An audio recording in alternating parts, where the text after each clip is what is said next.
Hello, everyone, and welcome to our, fourth episode of Kids Deserve It. We are excited to have everybody back. We hope you've been enjoying our weekly chats with educators and game changers from around the country.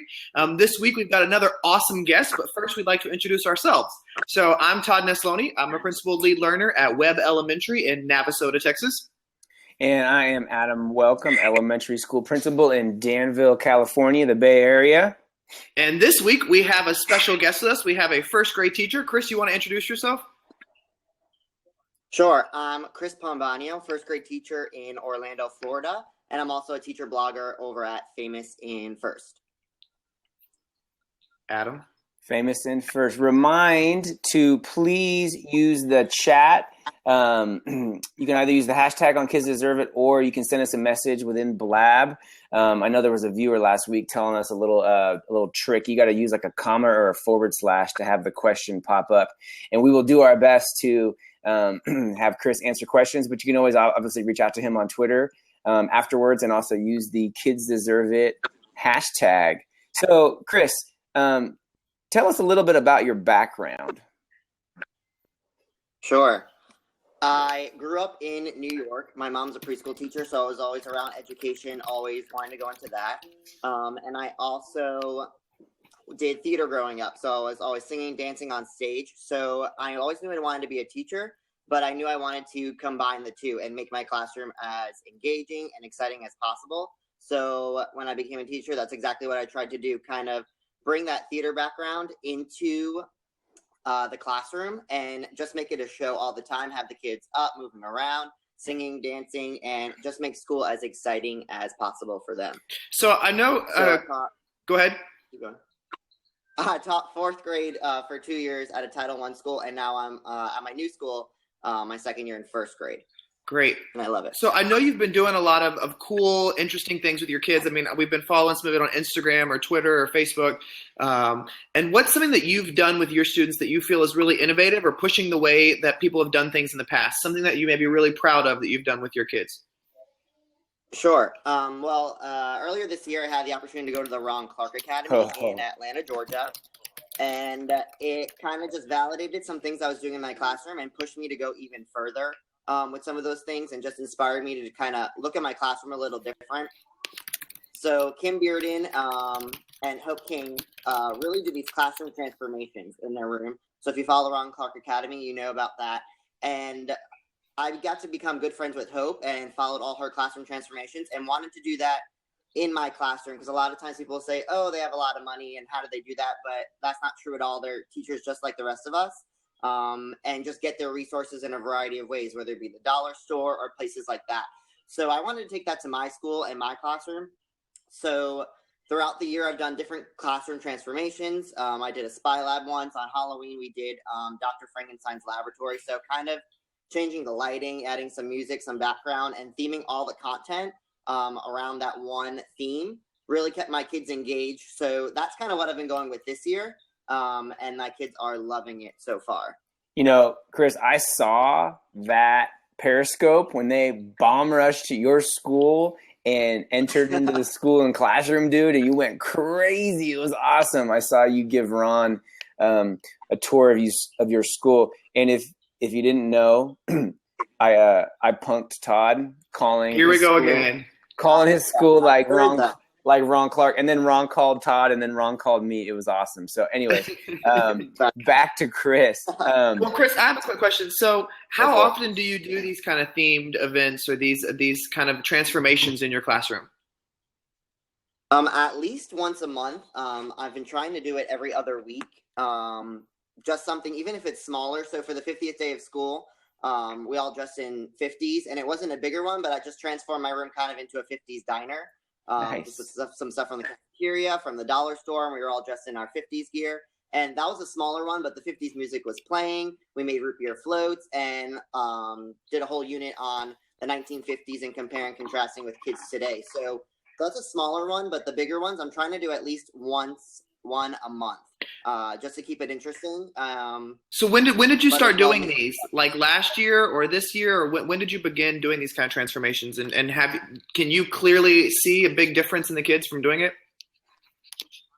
I've always done some kind of theme days or things like that throughout my years of teaching so far. But right after Ron Clark, it was kind of towards the end of the school year last year where I went. So I knew that this summer I'd kind of be doing more of them and more frequently. And I started looking for resources at Dollar Tree, Walmart, and other places just to, I might need this for something. I might need this. I could use this for this, and different things like that. And started brainstorming different ways this school year that I could engage my kids in those transformations and with the content area that way. You know, something I'm thinking about that people might be thinking about is how much money do you spend doing this to make your classroom more engaging, and like where does the money come from? You know, I know right now you have a Donors Choose project up for some furniture. We've been really pushing it out, trying to get you funded, man. We love what you're doing, but how can people replicate this without breaking the bank? The Dollar Tree is my best friend. They have so many amazing things that you can reuse over and over again for different transformations, and as well as the stuff in your own classroom. Just changing the furniture around and the lighting and projecting something on your board that fits the theme is a big enough change that your kids will notice it. And if the content's themed all around that, they're going to work hard for that content and put their best effort in because it's something different. The normal fluorescent lights aren't on. Maybe you're playing some background music over your speakers or anything like that. So there's tons of things you can do for free just with projecting something or decorating some things with things from the dollar store or things like that. And also asking your parents if they have anything that you need for this transformation, or the teachers in your school. So many teachers in a school have different themed classrooms.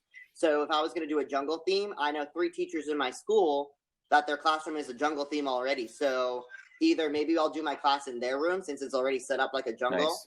One teacher in my school has a Jeep in her classroom, like a safari Jeep, and it's pretty awesome. So if I want to do a jungle, I'd probably just take them up there or ask her to borrow some stuff and just work together to reuse things is the easiest way. You definitely do not have to break the bank at all. I like it. So we have I love what Jessica asked, and she said, do parents give you any feedback on what the kids are doing at school?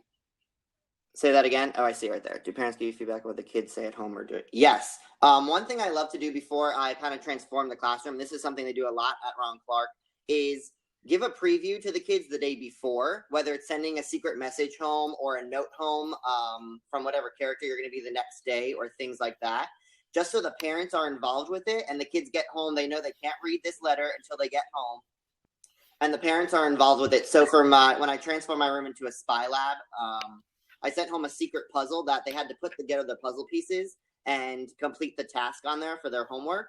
And once they finished it, it had a message about what we were going to be doing the next day. So the parents said that the kids that weekend were talking about it for at least a week after that, wondering if it was going to happen again. And the big thing that I like to do after is once that transformation is over, the classroom is back to exactly how it was before. So it's kind of that special thing that they're still talking about. And I'm like, I don't know what you guys are talking about. That never happened. That you had a substitute yesterday. So kind of just making it special like that. And they definitely go home. And a lot of times kids go home and they say, oh, what did you do at school today? Nothing, or just kind of like that. But just engaging them in that conversation, the parents are loving what the kids are doing. So what's one of the biggest challenges that you face then as a first grade teacher or doing these kind of things? Definitely time and time management and trying to fit these great things in while still meeting the requirements of your county or your district or anything like that, because I am at a public school. So just kind of figuring ways to integrate this into the curriculum. And there's tons of ways to do that. And just being creative with time, and if you're integrating subjects, or if you have to skip lunch and have lunch in the classroom one day, just figuring out different ways with your schedule to make it work. And also staying positive, because a lot of times people will be negative about something like that, or, oh, you're not following this, you're not following that. But at the end of the day, I'm teaching my standards and kind of digging in deeper than I would have if I was just following normal curriculum. And the kids are engaged in it, and that's what I want for my students. So just making sure I stay positive, and even if someone says something about it, just keep going with what I'm doing, because I know it's benefiting my students. Hey, an engaged classroom is the best classroom management tool there is for a teacher, for a principal. You know, you see kids coming from classrooms and where they're all sitting still and they have to follow directions one by one. That's where kids get fidgety. I mean, hey, we get fidgety. I can't sit still for longer. How can we how can we expect kids to also, you know? Exactly. So Chris, what is something you've done that has just failed miserably or has been really difficult or faced backlash? And how did you learn and grow from it? I can't think of one thing specifically that kind of like that, but one day specifically I can think of. There was just a lot going on in my personal life at school. We just came from a meeting, probably about testing or something like that, where I was just in a horrible mood. I wasn't feeling too great. I was about to go to the doctor, and I just was in a terrible mood, and my kids were off the wall. It might have been a Friday, or I don't even know. And I was just in a terrible mood, and it was probably one of my least engaging afternoons ever in my classroom. And my kids felt it, and they were off the wall. Classroom management, they were not listening. They weren't following directions. They didn't want to work. They didn't want to do anything. And I kind of sat back for a minute and realized it's because I'm not engaged in doing what I'm supposed to do and staying positive, and I'm letting outside things affect how I'm teaching my kids, and we can't do that as teachers. So from that day forward, no matter what was going on in my personal life, no matter how I felt about certain things that happened in meetings or with other teachers that day or anything like that, I just know that once I'm in there, I'm engaged with my kids, and that there's what the priority, and nothing else needs to mention that or take away from that at all. Because they can definitely. That's great, and Adam, that sounds just like a chapter in the book too. I was just thinking that, mentioned in our book. Yeah, it's coming along. So leave it all behind. Go ahead, Todd. Well, Chris, what is some advice you have for other teachers or educators or administrators who may be facing adversity in their areas? Sure. Just stay positive and spread that positivity, even if there's someone negative that's in your school or anything like that. Just know that you're doing the right thing and you're doing what's best for your students. And it's contagious how, if you're positive, how many people will get on board with you. It's really easy to get on that negative train and follow those people, but it just takes one person to kind of stand out and get other people behind you and back you up on it. And it's amazing that how the kids respond to that and everything like that, because it's critical that you just stay positive for the kids, because that's why we're there at the end of the day. And no matter what outside factors or how you feel about something else, it's all about the kids. So just making sure that you're the leader for the positivity is definitely my piece of advice. I love that. You know, having the train, there's a ton of train analogies. Like, are you on the train? We're leaving. But in this case, just let that train keep going, because you don't need it. It's badness. It's not going anywhere. I love it. We have a question. Which of Ron Clark's 55 essential rules do you use the most in your classroom, Chris? Can you talk about that for a sec? Okay.